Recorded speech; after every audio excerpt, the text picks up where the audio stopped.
अस्सलाम वालेकुम वरहमतुल्लाहि वबरकातुहू। दोस्तों क्या हाल है, ठीक हो? दोस्तों अज दा मौजू है सुजाक। सुजाक एक बहुत खतरनाक बीमारी है। ये बीमारी बहुत ही परेशान ते तकलीफ दे आ। नाज़रीन, सुजाक ऐसी मूजी बीमारी है कि ना सिर्फ मरीज की जिंदगी नूं बल्कि आने वाली नस्ल नूं भी बर्बाद कर देंदी है।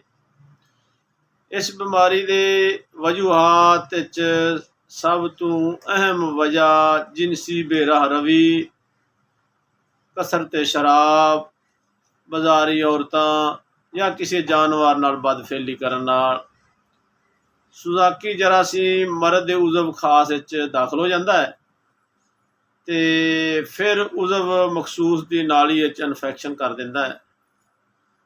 उजव खास की नाली सोजिश ते कुर्रा भी बन जाता है।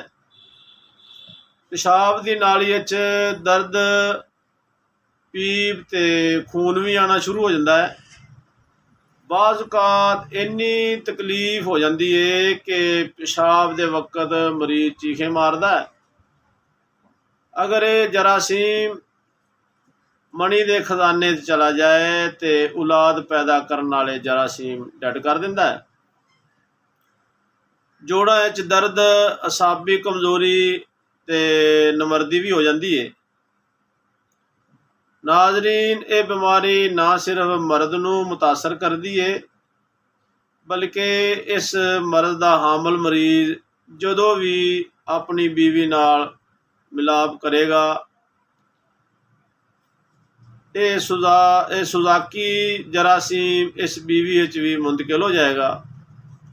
ये बीमारी औरत नूं भी लग जाएगी तो वह भी मुख्तलिफ बीमारियों का शिकार हो जाएगी। आने वाली नस्ल च भी ये जरासीम मुंतकिल हो जाता है। इलाज करन तो पहला जरूरी आ कि अल्लाह की बारगाह च तौबा तैब करे ते अपने गुनाहों की माफ़ी मंगे। दोस्तों हुण आने नुस्खे की तरफ। अज मैं जिहड़ा नुस्खा तुहानूं दस्सण लगा, ये नुस्खा मेरे उस्ताद साहब दा अतिया है। नुस्खा बहुत कीमती है। अल्लाह की रज़ा वास्ते ते लोगों की भलाई की खातर ये नुस्खा तुहानूं दस्सण लगा। नुस्खा तवज्जो नाल सुने। राल सफेद 5 तोले, बरोजा 5 तोले, तबाशी नुकरा 2.5 तोले ते छोटी इलाची 2.5 तोले। इन्हों लैके अच्छी तरह बरीक कर लो ते रोगन संदल असल 10 ग्राम लेना है। 1 पाइया दूध 1 कतरा रोगन संदल पाना है। ਉਹਦੇ ਨਾਲ ਇਹ ਰਾਲ सफेद वाली दवाई 1 चम्मच खानी है सुबह शाम। खाने तो बाद इंशाअल्लाह चंद दिन इस्तेमाल करन नाल पुराने तो पुराना सुजाक खत्म हो जाता है। तलियां ते गर्म चीज़ों तो परहेज करना है।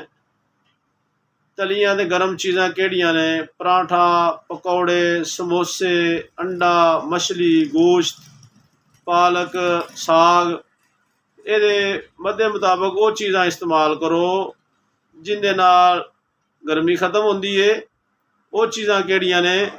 गाजर, मूली, टिंडा, तोरी, कद्दू, पेठा, दाल मूंगी।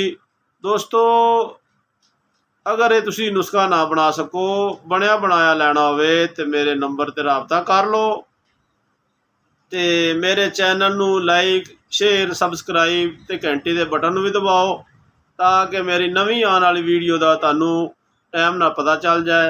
दुआवां याद रखना। अस्सलामु अलैकुम।